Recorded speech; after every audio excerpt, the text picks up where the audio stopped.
Hey, Steve here, and I want to welcome you guys back to the channel where today I'm going to be discussing why the middle class stays poor. And if this is your first time at this channel, I ask you please subscribe and make sure you click that bell icon down below to be notified of all future video updates. And with that, let's get started.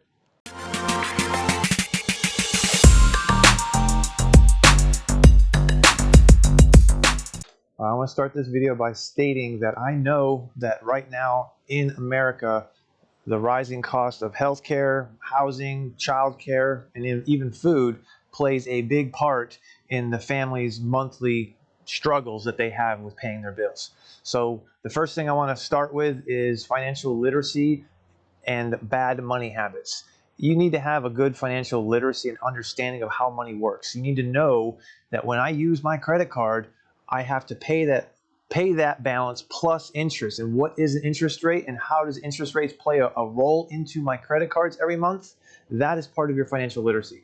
And if you've got bad spending money habits, I will put a video up here that you can watch to get yourself out of those habits starting this year, because that is one reason why people stay in debt. And whatever you do, do not get yourself in debt. Get those bad money habits taken care of. Improve your financial literacy by watching this channel. Go and get some books on Amazon. I'll even make a video of some good financial books that you can be reading to increase your financial literacy. The other thing I want to touch base on is the fact that if you feel okay being in debt, that's not good to have. That's going to mentally play a big role in how your life transpires and also how your children's lives transpire, because a lot of parents don't teach their kids financial literacy or anything about money because they may not understand it themselves. Or like in my situation, my parents weren't in a very good position financially to begin with, so they're not really going to be able to teach me anything. The second thing I want to talk about is lifestyle changes after you get a new job or that promotion. Just because you're making an additional $1,500 a month doesn't mean you should go out and get a new house, rent a new apartment, buy a new car, or change your wardrobe, because technically you don't have that $1,500 a month extra in income. You got to pay your taxes, you got your Social Security, that's going to be taken out of that. And if you also have benefits at work, that's all going to be taken out of that money anyways. So please understand, when you get that promotion, don't think it's okay to go on a spending spree. If anything, you go on a spending spree by chopping down your debt. Take that extra money and roll that into paying off your debt that you have. This way you can get your savings set up and you can get yourself out of debt, hopefully. The third thing is you don't want to follow the Jonses. This is another thing that society loves today because of Instagram, Facebook, all the social media platforms. They want to brag and boast about that new Mercedes that's parked in their driveway, or the new BMW, because their neighbors get a new car every 2 years. And what they don't realize is their neighbors very well could be broke and in a worse situation than they are. Just because they have that appealing factor of, hey, they look like they're well off. Yeah, they very well could be well off over their head in debt. And that's not the position you want to be in. The fourth thing I want to talk about is you don't have any true financial goals or a savings plan. In order to achieve things in life, you want to have goals. You know, it's like I used to tell all the baseball players I used to coach. If you want to become a better ball player, you need to do this, this, this, and this on a daily basis. And work at it and get hard. Have that goal. Strive to be better each and every day you come to practice. And that's the goals that they're going to take with them to become a better ball player. It's no different with you. If you want to become in a better situation, set a goal for yourself. Just set small ones. Like, hey, I want to save up $500. Okay, great. That's one small goal. And then you can add up a little smaller goals on top of each other, like I've said in the past, to make one big goal. This way, as you're achieving those little goals, you're getting that feeling of reassurance that you can do this because you're achieving those little goals one by one. And I'm going to make a video for you guys that talks more about those goals. The other thing is the fifth thing is big thing is trying to live off of one income.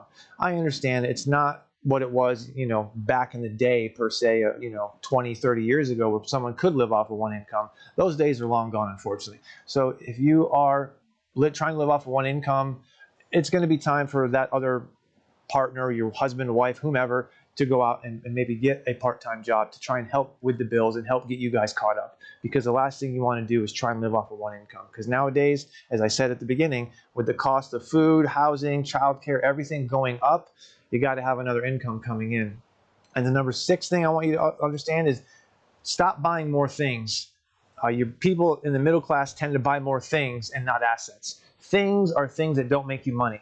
buying a brand new car, buying a new pair of shoes, buying that new wardrobe. Those are all things that don't make you money at all. If anything, it actually costs you money. Because when that car, you spend that 100 grand on that car, or you lease that car for whatever amount per month, that money is pretty much gone because you're not going to get it back. If you invest into an asset, like a stock market or into a mutual fund or even in a real estate, those are assets that you purchase that are going to make you money. And that's what you want to try and do, is spend more of your money on assets that make you money in the long run, as opposed to buying more things. Because things, all that does, it's going to make you feel good. I understand that.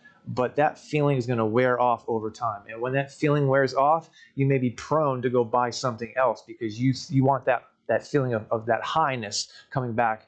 Like I was saying, you don't want to have to buy things just to get that addiction or that feeling. It's kind of like a drug addiction, honestly, because you get that high of how you feel when you buy that new piece of jewelry, the new whatever, because you feel good about yourself, and you get that adrenaline rush when you're walking around in public because you want to basically show off the things that you bought. But the thing is those things don't mean anything at the end of the day. When we die, those things that you have aren't going to be any use to us anyways, and it's not going to make you any money. It's just literally taking your money and it's gone.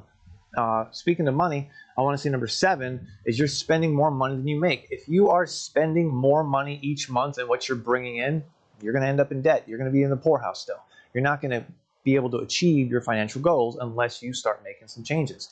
You need to go through part of financial literacy, of course, making a budget. If you are not sticking to your budget, or you don't even have a budget because you're just spending like this, you're going to end up spending more than what you're making because you're not keeping track of it. And you do not want to do that. Because like I said, if more money is going out than what's coming in, that's going to put you in debt if it already hasn't done so. Number 8, being house or car poor. What that means is you bought too big of a house. When you got that promotion, you went out and rented a bigger house, or you bought a bigger house, and now you have to pay more on that house than what you're actually able to afford. Thus, you're house poor because you've got more than 30% of your monthly income going into that house, or you've got more than 15% of your monthly income going into that new car. And those percentages aren't precise. I will find ones and I'll put it on the screen to fix that. The other thing is since you're spending all this money, you're not taking the time or even looking into investing your money. Like I had said before with the buying more things, not assets. The investments are your assets, and you're not doing that because you don't have any money left over. So the first thing you need to do is I want you to just think about this. Get a budget, find out where your money is going, because if you are spending more than what you're bringing in, you're going to have to stop the bleeding and go out, and you may have to find a part-time job or have someone else get another job to help get yourself out of the situation that you're in. All right, that's all I have for you guys today on why the middle class tends to stay poor. And if you found this video helpful for you, please give it a thumbs up down below, because that helps the YouTube algorithm to help this channel grow. And if you have any questions, leave those in the comments down below, and I may even make a video answering those questions. And again, if this is your first time at this channel, thank you for watching this video, and I ask you please subscribe, click that bell icon down below so you'll be notified of our next video that we put out. With that, God bless, have a great day.